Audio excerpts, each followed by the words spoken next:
Hello there, I'm Hannah Wise. Welcome along. In today's episode, would you travel in times of coronavirus? I saw relaxed people. Nobody cares about corona. I think that's propaganda. Well, whatever the reason, some people are making the most of low costs and empty streets. But the tourism industry is suffering. Hotels, destinations, airlines and employees could all suffer. Some already are. The Global Business Travel Association says the impact on airlines is comparable to what happened following the 9/11 attacks. Well, here's travel journalist SimonCalder joining us from the United Kingdom, travelling as we speak. Thank you very much indeed for speaking to us, Simon. Would you agree with that statement that what's happening now to the airline industry is comparable to 9/11? Most definitely. Unfortunately, those of us who were around at the time saw a sudden loss of confidence among us. I've been travelling this weekend. I flew just from London to Luxembourg and back.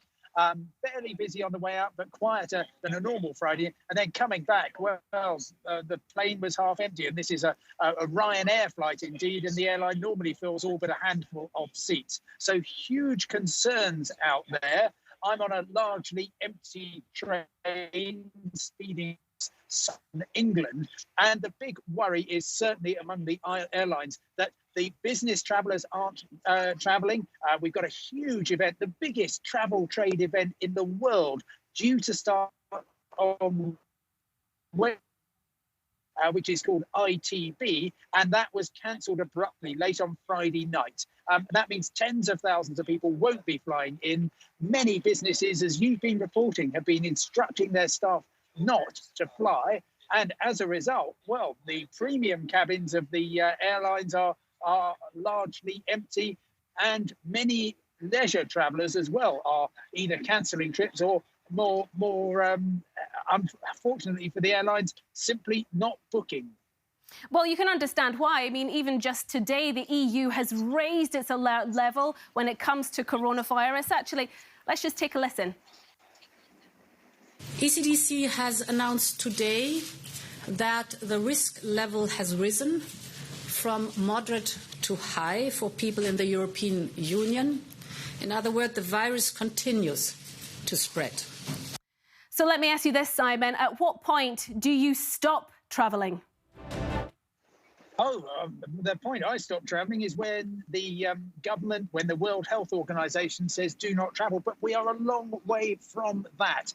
And as is been the case with SARS and MERS and bird flu and swine flu, the main damage caused when there is a flu or any kind of pandemic is not from the effects of that particular infection, although it is, of course, very tragic for a number of people. It's actually the actions of people who are not affected. And so I'm going to keep taking advantage of the remarkably low prices that we will see. And for example, even though my government happens to ban travel to mainland China, as soon as that ban's lifted, I'll be going back in and making the most of it. And I think we're almost getting to the stage where travellers have something of a moral duty to continue to travel because, of course, tens of millions of people in Europe and worldwide depend on travel and tourism for their living. Yes, we can all decide, oh, we're all going to stay at home, but then you can watch the world economy start to implode. And I guess my follow-on question from that is who is most exposed? We've talked about the airline industry, but what about the working and the workers who are on temporary contracts, who might have seasonal work? How exposed are they? Oh, well, yeah, I mean, for a start, you're on the front line, for example, working in airport security. Many other industries where you are in contact with lots of people, many concerns there. Airports, airlines doing their best to reassure people. But there's so many people who depend, as you say, on, well, you can't, if lots of people are saying, that's fine, I'll work from home. If you're working on the front line in a hotel in one of the big European cities or resorts, you cannot work from home. The cruise industry is going to be in some kind of economic freefall for a while as they try to pick up the pieces. So many voyages cancelled, so many people who are simply not travelling to and from cancelling cruises around Asia. So it's a really tough time for many people who are employed.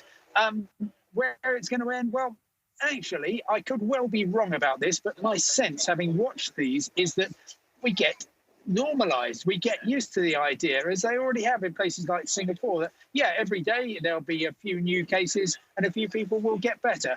And gradually we'll realise that mankind is not doomed as a result of this coronavirus, and we'll kind of get back to travelling normally. But meanwhile, it's a desperate time for many businesses and for many individuals. I've talked to so many people who said, yeah, we just cancelled a skiing trip or a weekend in a great European city. We've lost hundreds, thousands of euros. And they, unfortunately, I fear, will in time come to regret it. There's, I suspect, a slight overabundance of caution, although, of course, I don't wish in any sense to minimise the personal tragedies which have been affecting so many people. So let me just put it to you finally, and very briefly, please, Simon. I mean, is there anything that the tourist industry can do to mitigate what's happening? Well, just get out there, say it's a fantastic time to be a traveller, and then when people do start getting confidence back, cut your prices. I can't wait. SimonCalder, thank you very much indeed.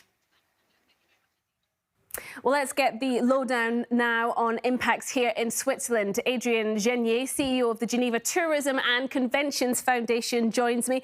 Just give us an inkling then on how tourism has been impacted here in Switzerland. Well, in Switzerland, overall, the impact is so far not so big, even though the Chinese market is really high. But in terms of market share, the highest other markets are okay. But for Geneva, in particular, we have two major events that have been cancelled. So that makes already a big impact on the overnights that we have here and also on the cafes and the different shops. But it is still hard to predict how big is going to be the impact on the economy and especially on the tourism industry. I assume you're talking about the Geneva International Motor Show, which has been cancelled, and Basel World, which has been postponed. Well, we're also hearing today that the Geneva Film Festival has been cancelled, and this translates into thousands of hotel rooms. Is that particularly exposed as a sector? Well, it is, yeah. Events, large events are one part, especially that period of the year. So you mentioned the motor show and the film festival, but there is also not Basel World. This is in Basel in Geneva. We also have a watch fair, that is Watches and Wonders, at the end of April, being cancelled as well. So that's a major impact. We're talking about 80,000, close to 100,000 overnights only for Geneva. So that's definitely an important impact. But we have others. You know, our destination has overnights from different sectors, from international delegates. We have a lot of international agencies working here and receiving international delegates, and all the corporate part. You heard that the watch industry and many other industries just prohibited any travel from their business people and counterparts. So that impacts our destination, definitely. What kind of sectors do you think will eventually have to reach out and ask for help from the Swiss government? Because we've seen that in other countries. Well, we mentioned about the hotels, but also the cafe. This is definitely something they cannot just close doors. They need to keep on working. And I know that they are in discussion with the state level, but also the Confederation of Switzerland, because this is a very peculiar situation. And we hope that we can be helping each other in these very difficult times. How optimistic are you? Very hard to say. I'm an optimist, so I hope that within less than a month it will be over, and that we'll have just a little one to heal. But it's very hard to say. Again, I'm not an epidemiologist, so I wish I could give you very big news. But so far, we just can try to help each other and wish for a very close ending of this situation. Well, until that transpires, if it does indeed transpire, what kind of marketing strategies are you working on to keep people attracted to Geneva and indeed Switzerland? Yeah. Well, we must say that as the big events and other corporate have more midterm decisions, we definitely work and try to prepare for the marketing action on our neighbors and Swiss-German markets in a certain way. For some Swiss Germans, Geneva can be very exotic, and we have a very rich culture and excellent gastronomy in the destination. You can come by train. It's a very sustainable destination. But also France, Spain, UK, we're going to tell them, well, still here. You should come and visit us. There are a lot of things to do over the weekend or during the week. So we try to work on the short-term decisions that people say, well, you know what? I don't want to stick and be close in my house and going around and come to Geneva. And sorry to ask just one last question. I mean, how much is costs of things involved here? I mean, we've seen a massive reduction in, for example, flight costs. But, I mean, are you going to start seeing a lot of deals for hotels, cafes, bars, restaurants?